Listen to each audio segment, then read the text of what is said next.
آج ہم یہاں میٹنگ میں بیٹھے، اس میٹنگ کا حال احوال بھی ہوا۔ اراکین کے تحفظات بہت سنگین ہیں، ان کے کنسرنز بہت جائز ہیں، تو یہی فیصلہ ہوا کہ جی جب جو پی ایس ڈی پی ایک اگریمنٹ تھا کہ پیپلز پارٹی کے ساتھ نون لیگ بنائے گی، وہ اگریمنٹ وائلیٹ ہوا ہے۔ آج صرف بجٹ اسپیچ سننے کے لیے پیپلز پارٹی یہاں نہیں ہے۔ پیپلز پارٹی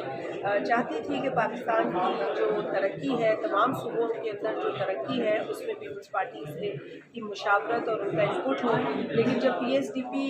مل کر بنانے کے اگریمنٹ کو نون نے وائلیٹ کیا تو اراکین نے احتجاج کیا اس بات پر، اور یہ فیصلہ پرائم منسٹر کی جو میٹنگ ہے وہ ایک مختلف نوعیت کی ہے، اس کا بجٹ سے کوئی تعلق نہیں ہے، اور پرائم منسٹر صاحب نے کال آن کیا ہے پریزیڈنٹ صاحب پر،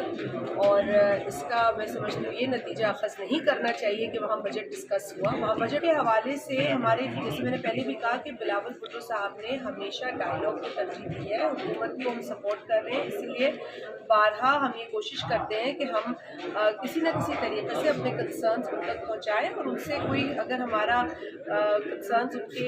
ریڈریسل ہوتا ہے تو وہ ان سے کروائیں، اور اسی سلسلے میں ہم نے کوشش یہی کی کہ ہمارے کچھ اراکین ان سے بیٹھیں، مل کر بات کریں۔ انہوں نے ہمیں جو ہے وہ صرف بریفنگ دی ہے۔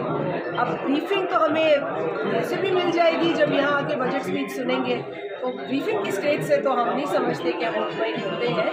ہمارے ساتھ جو اگریمنٹ ہوا تھا وہ پی ایس ڈی پی کو مل کر بنانے کا ہوا تھا، اور وہ اگریمنٹ وائلیٹ ہوا ہے، لہٰذا ہمارے اراکین کی آوازیں جو ہیں وہ گونج رہی تھیں اس کمرے میں، پنجاب سے، بلوچستان سے، کے پی سے، سندھ میں بھی مسائل ہیں۔ ہم چاہیں گے کہ حکومت ہمیں سیریس لے، اور پیپلز پارٹی یہاں صرف کورم پورا کرنے کے لیے نہیں بیٹھی ہے، اراکین کا یہ اوپر ہے، اگر وہ ذمہ داری سے اپنا ادا کرتی ہے اور حکومت